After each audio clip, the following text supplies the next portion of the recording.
मुंबई, सपनों की नगरी मुंबई। ये नाम सुनकर बहुत अच्छा लगता है, लेकिन इसके पीछे छुपे हैं कई गहरे राज।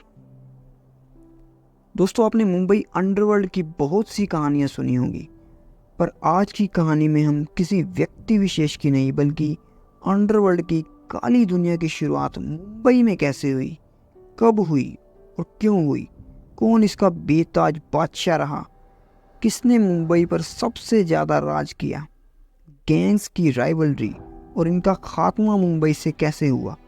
बहुत इंटरेस्टिंग वीडियो है दोस्तों, मिस मत करना। और अगर वीडियो अच्छी लगे तो इसे शेयर करें और चैनल को सब्सक्राइब जरूर करें। दोस्तों, मुंबई में अंडरवर्ल्ड की शुरुआत वैसे तो 1940 में हुई थी। करीम लाला उर्फ पठान बंदरगाह और दूसरी जगह पर जबरन वसूली का काम किया करते थे। पठान और उसके आदमी बिना किसी खौफ के अपना काम कर रहे थे।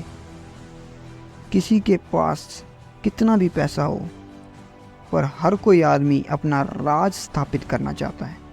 करीम लाला पूरी तरह से बम्बई में अपना पैर जमा चुके थे। फिर एंट्री होती है हाजी मस्तान की।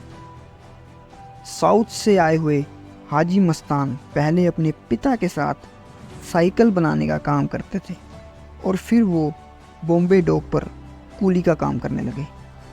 1950 का वो दौर था जब हाजी मस्तान पठान गैंग के आदमियों को देखते और धीरे धीरे तस्करी के गुर भी सीखते। फिर एक दिन वो पठान गैंग से भिड़ जाते हैं और देखते ही देखते बॉम्बे डॉक में उनका नाम बन जाता है और फिर बनता है मुंबई अंडरवर्ल्ड का एक और डॉन, हाजी मस्तान। हाजी मस्तान गोल्ड की तस्करी शुरू कर देते हैं और देखते ही देखते उनका नाम इतना बड़ा हो जाता है कि पुलिस क्या, नेता क्या, बॉलीवुड इंडस्ट्री के साथ भी उनका उठना बैठना हो गया। और इसी बीच एंट्री होती है वरदाराजन मुदलियार उर्फ वरदा भाई।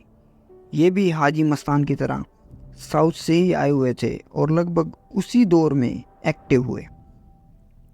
मुंबई के एक स्टेशन पे ये भी कूली का काम करने वाले वरदाराजन इस काम में तब आए जब बम्बई में किसी कानून के चलते शराब पर रोक लगा दी गई। तो इस पर वरदाराजन ने मौके पर चौका लगाया और अवैध शराब की तस्करी शुरू कर दी। और उस समय मटका गैम्बलिंग का काफ़ी चलन था और इसमें काफ़ी कमाई किया करते थे। अब ये तीनों अपना अपना काम कर रहे थे, लेकिन हैरानगी की बात यह है कि ये तीनों गैंग कभी आपस में खूनी रंजिश नहीं रखते थे, क्योंकि इन्होंने अपना अपना एरिया बांट रखा था। और फिर होती है 70 के दशक में दाऊद इब्राहिम कास्कर की एंट्री, जिसने मुंबई अंडरवर्ल्ड का चेहरा ही बदल के रख दिया। उसका मकसद एक ही था, मुंबई का सबसे बड़ा डॉन बनना। मुंबई के डोंगरी इलाके से आने वाला एक छोटी सी उम्र का लड़का, जिसका पिता मुंबई क्राइम ब्रांच में एक हवलदार के पद पर तैनात था, लेकिन दाऊद के मन में कुछ और ही चल रहा था। इसने अपने इलाके के कुछ लड़कों को इकट्ठा करके एक गैंग बनाई और छोटी मोटी वारदात करने लगा।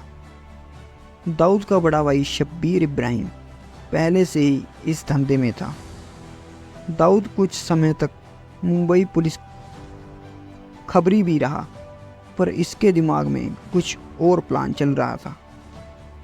दाऊद ने अपना नाम बनाने के लिए मुंबई के बड़े गैंग पठान गैंग और हाजी मस्तान के गैंग से पंगा लिया और जबरन अपना सामान उनके इलाके में स्मगल करने लगा। लगभग हर तरह की तस्करी दाऊद इब्राहिम ने शुरू कर दी और दूसरी गैंग के साथ गैंगवार भी होने लगी।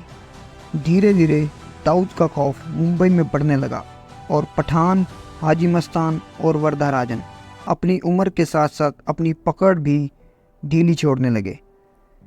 करीम लाला ने अपना साम्राज्य अपने भतीजे को देकर अपना होटल और ट्रैवल्स का काम देखने लगे। हाजी मस्तान ने पॉलिटिक्स ज्वाइन कर ली और वरदराजन के ज़्यादातर गुर्गे एनकाउंटर में मारे जाने के बाद वो वापस तमिलनाडु लौट गए। अब दाऊद का सामना नए गैंग से था। अरुण गवली, अमर नायक, अशोक जोशी जैसे नामों से दर्जनों गैंग वार हुए, जिसमें दोनों तरफ के दर्जनों लोगों की मौत हुई। मन्या सुर्वे, अमर नायक जैसे गैंगस्टर पुलिस एनकाउंटर में मारे गए और कुछ जेल में हैं। इनमें अबू सलेम दाऊद के लिए काम करते थे। छोटा राजन पहले दाऊद के लिए काम करते थे और बाद में दाऊद से अलग हो गए, ये भी अभी जेल में हैं। अरुण गवली भी जेल में हैं।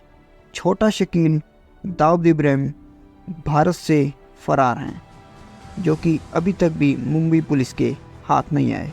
और इस तरह से मुंबई से अंडरवर्ल्ड का खात्मा हुआ और अब लगभग सभी गैंग के लीडर क्राइम के लिए वहाँ मौजूद नहीं हैं। तो दोस्तों, ये थी हमारी आज की वीडियो। पसंद आए तो लाइक करो, अपने दोस्तों को शेयर करो और ऐसी इंटरेस्टिंग वीडियो के लिए सब्सक्राइब करो वर्ल्ड इंटरेस्टिंग फैक्ट्स को।